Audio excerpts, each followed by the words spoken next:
Welcome to this EFA 605 group of presentation on issues on educational planning and educational planning dimensions. Today we shall introduce the concept of educational planning. We shall look at the need for planning, the limitations of planning, and educational planning dimensions. First, what is the concept of educational planning? Educational planning involves a systematic and scientific set of decisions for future action with the aim of achieving educational objectives through the use of scarce resources. It provides us with a tool for coordinating and controlling the direction that the educational system should take. Educational planning takes into consideration first the population of children of school age, their growth, in relation to access to education, educational opportunities, and the demand on education. It takes into account the needs of the pupils or the students in terms of the learning facilities, the equipment, the textbooks, the classroom spaces, and the qualified educational personnel. Is there any need for planning at all? Yes, of course, there is a great need for planning. The reason is because the cost of education is ever increasing. There are technological developments, the impact of technological development. There is the impact of globalization on national development. Of course, there is unemployment. There are social changes. There is global citizenship and competitiveness. There are inflationary trends. Of course, we cannot forget poverty.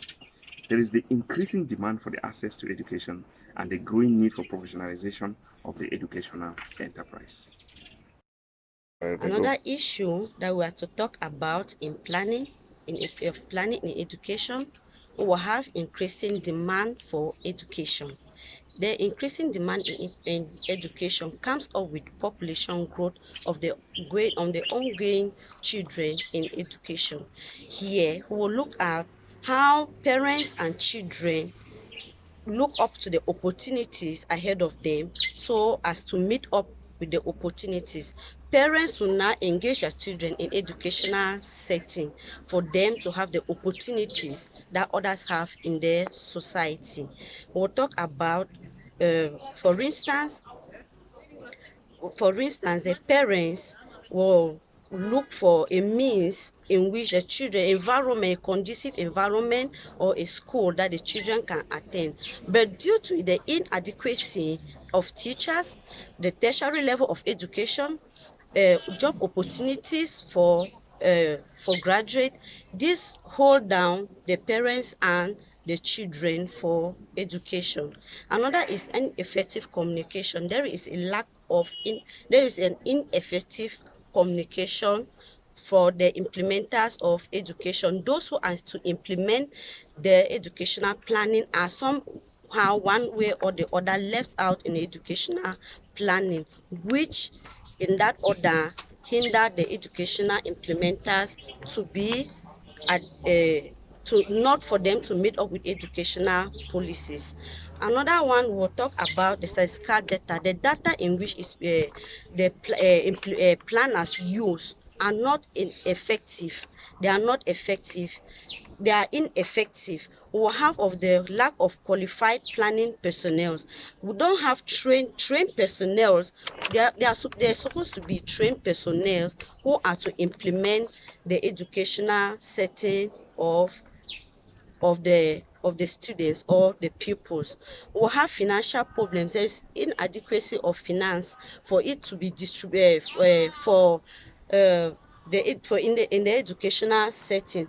For instance, lack of didactic materials in some schools will hinder the educational planners or the implementers for them to carry out education effectively.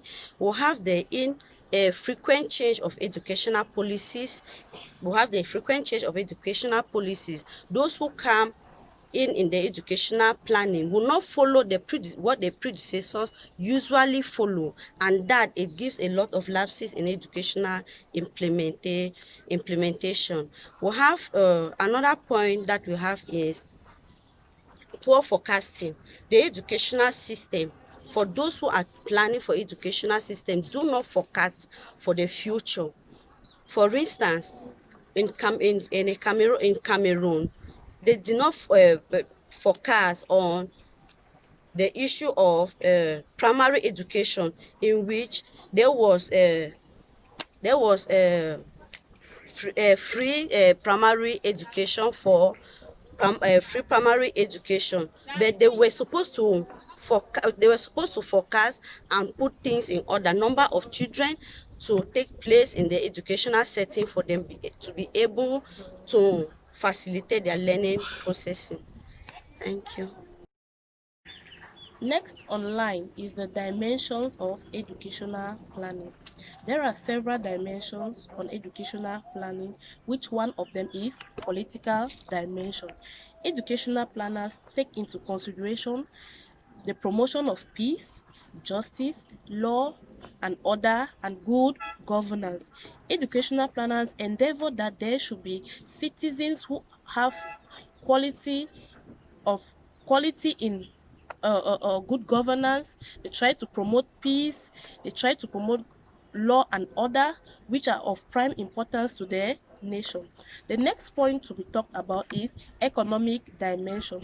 Economic dimension talks about the labor market, employment, increase in output, efficiency, all to satisfy the industry, which is to meet the demand for labor. The next point to talk about is the science and technological dimension. Educational planners try to bring up aspects in education to improve the quality of education, like both the modern and the traditional instructional materials which are used today in the teaching learning process. These materials help educational planners to be able to design quality programs and also take into consideration the learners which are in the modern technology to be able to use these facilities. Last to be talked about is the legal dimension. Educational stakeholders try to meet up the legal dimension and uh, uh, uh, try to ambit the framework of legislative, court, and judiciary, which are all to promote peace and justice within the nation. Thank you. I'm back again to talk on the remaining two dimensions of educational planning, and we are going to look at the demographic dimension. When we talk about demographics, we're simply talking about statistics, and these statistics have to do with the number of students that are pupils that are to be admitted, the community, the population of the community where this school is to be located or where the schools are to be located. And when we look at the demographics or the statistics on the number of children who are ready to go to school, on the population of that community, we'll be able to achieve educational objectives. And finally, the cultural dimension.